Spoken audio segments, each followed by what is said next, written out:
Pre-K is a hot topic across the state, and in one county, it's also an issue that will be on the ballot next week.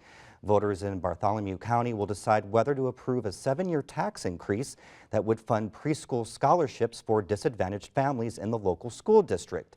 A similar referendum failed when it appeared on the ballot in 2012. But there is something different this year that is giving proponents more hope. Take a look at this. This is the language that appeared on the 2012 ballot. As you can see, it asks for voters for a tax increase, but doesn't mention pre-K anywhere. The 2014 ballot question will look like this, specifying exactly what the money is going to be used for.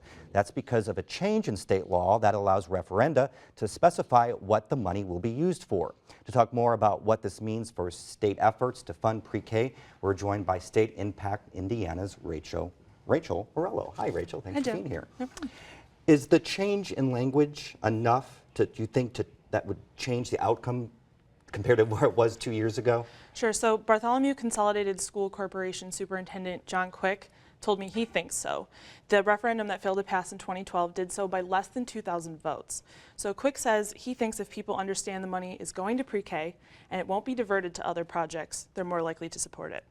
But I've also spoken to voters who say the language had nothing to do with it, and they don't think people will support it this year either. Now, what about the opposition? What are they saying? Some voters are concerned that school officials want to funnel resources to the wrong program. Of all the kids that go to preschool in Bartholomew County, only about 20% would be in the program that this money would affect. All the rest either go to Title I funded public programs or one of the many private or faith-based programs that the county offers.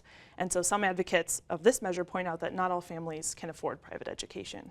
Now, we've been hearing a lot about pre-K lately with the state's new pilot program. There's some other community efforts too that are starting their own systems. What do you think this might say for more of the outcome of this referendum, do more on a statewide level?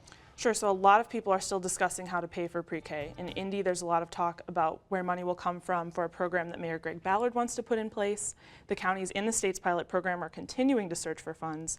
And on the state level, Governor Pence recently pulled Indiana's application for a federal pre-K grant, indicating that he wants local control.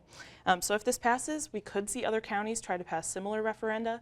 But if it fails, they'll have to take a look at other funding options. Now, Governor Pence wanted to use some private money for pre-K. Do you think that will happen? So Governor Pence has actually been touting Busy Bees, a program in Columbus, as sort of an example of what he wants the pilot program to look like.